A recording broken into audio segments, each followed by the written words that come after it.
हरे भरे गांव में अली, प्रकृति प्रेमी, रोज स्कूल जाता, पक्षियों और फूलों को गौर से देखता और खुश होता। एक दिन उसे गांव के बाहर एक पुराना सा पेड़ नजर आया जो बाकी पेड़ों से अलग था। उसके पत्ते चमक रहे थे और उसके पास अजीब सी ठंडक महसूस हो रही थी। अली ने अपने दादा से इस पेड़ के बारे में पूछा।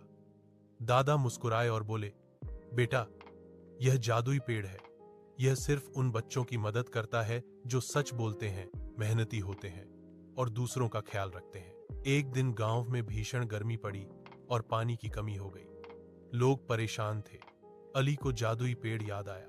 वह तुरंत उसके पास गया और बोला, हे जादुई पेड़, हमारे गांव की मदद करो। पेड़ के पत्ते हिलने लगे और अचानक उसकी जड़ों से साफ पानी निकलने लगा।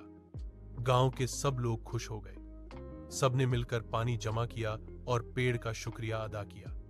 मगर दादा ने अली को समझाया, बेटा, यह असल जादू नहीं था। यह तुम्हारी अच्छी नीयत, हमदर्दी और कोशिश का नतीजा था। उस दिन के बाद अली ने सभी बच्चों को सिखाया कि पेड़ों की रक्षा करें, पानी बर्बाद न करें और एक दूसरे की मदद करें। गांव पहले से ज्यादा खूबसूरत हो गया।